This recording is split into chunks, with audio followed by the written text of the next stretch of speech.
Hello everyone, it's Kari, and today we're going to be making some mixed media cards.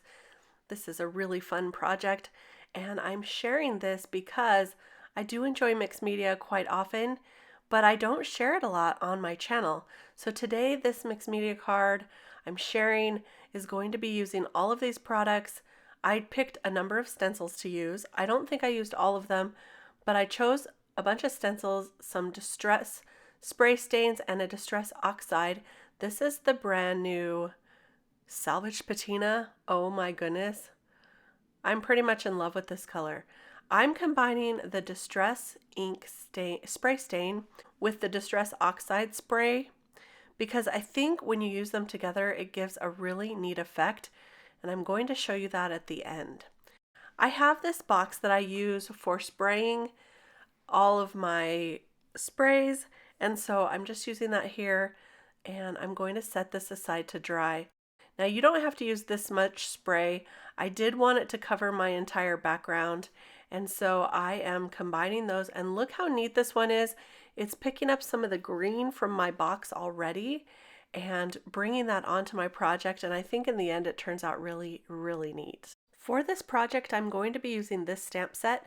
This is a Build-A-Flower stamp set, so you can stamp all the layers if you want. Today I am going to be watercoloring just the outline layer. This is fun for a different look on your cards when you don't want to stamp the layers. I really do love watercoloring, so today I am going to stamp this in some Versamark ink so that I can heat emboss it with a white embossing powder. And I'm just going to do that a couple of times and make enough flowers for all of my projects, and I'm going to show you how I like to watercolor this. So before I heat set it, I'm turning it over and I'm going to stamp one more on the opposite side. So you can do two at once. That is a big time saver. So there you go. I'm going to just heat set that with my tool, and now it is ready for painting. I did use watercolor paper on this, and I used the Tim Holtz watercolor paper. I really get a good result with that, and it's nice and white. I'm going to be using these colors today for my painting. These are the Altenew watercolor markers. They are so beautiful and vibrant, and I'm just going to show you real quick how I like to paint my flowers for this project. I start off with the bright yellow in the center, and now along the edges of each of the petals I'm going to be adding a little bit of this ruby red color. Now it looks like a hot mess right now, but don't give up on this. It is so easy to achieve a beautiful look just by letting the water do the work. So now I'm going to take a watercolor brush marker. This is just filled with water, and I'm going to blend that out just a little bit. If you get a little too much color on your water brush, just take a towel or a cloth and wipe that off a little bit so that you're not bringing too much of the red up into the flower. So just by adding this color, it's going to help blend these colors automatically. So I'm trying not to mess with it too much, and I find the less that I mess and stress about it, the prettier it is afterwards. So did you see that? I sprayed the image with a little bit of water using my Nuvo spritzer, water spritzer. And I find that that helps in moving the color a lot as well. I did that on the first one too. I forgot to mention that before. Here I'm adding just a little extra red this time. So this one's going to be much, much brighter and more vibrant with the red. So I just wanted them to look a little bit different. That's why I added more to this one. So you can add as much or as little as you want. And you'll see in the end, I did some pink flowers too. I used the same exact method to color them and watercolor them up.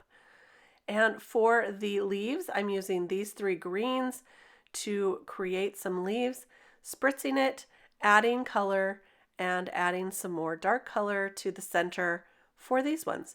So this is a very, very, very simple technique. How many varies did I just use? A lot of varies. But I did want to express to you how simple this is. Just some watercolor markers, add a little bit of a water brush, and let it dry on its own. So there you go. I'm just kind of mixing those just a touch, and I do all the leaves the same way as well. I'm going to let those leaves dry. And here is our flowers that are now dry, so I can die cut those out. I'm going to start putting these cards together. Take a look at these background panels. We got some nice spray here, and the oxides you can see are a different color than the spray stain. This is the one that had the green wick up onto it, and I think that's really, really pretty. I'm going to add some embossing paste now, just using a little spatula here, and I'm adding it in just a little bit, a spot here and there, not all over the entire panel. So see, it's a little bit random. I thought the Salvaged Patina would look really great with some copper embossing powder. So while that embossing paste is still wet, I'm going to sprinkle some of this copper embossing powder over the top. And I'm being very random with this as well. I'm using my Nuvo spoon just to get a little bit on there. I don't want to cover all of the white embossing paste because I wanted to keep some of that integrity of the white on there. But I am adding quite a bit of this to spots, and I'm going to let that dry before I heat set that, because if you dry it before it, or if you try to use your heat tool before it's completely dry, it gets kind of some bubbles, and that's kind of a neat look sometimes too, but I didn't want that on these projects. Here's another one, and I'm kind of just trying to place those flowers where I'm going to want those. So I'm doing all this embossing paste real quick, trying to do it at the same time so that I can take all my supplies and wash them all together. So there's that one, and I'm going to add some copper embossing powder to this one as well, and just in spots again, not all over the whole thing. I like to have a little bit of white on my cards. This time I just kind of dumped it on, and now these are dry, so I'm going to heat set that, and you can see the copper come to life here. Really, really, really pretty. So fun too. And I left one completely white because I wanted to add some drips of the spray stain. So I'm holding this up so that when I spray it, it will drip down the card just like that. And I wanted it a little bit darker. And so I'm going to bring in another spray as well. Look at that. These drips are kind of fun. I didn't want to cover all the white space on this one either. I'm trying to leave some of it. So I brought in that darker color, and now I'm just going to let that dry. See, this is the marine gloss spray.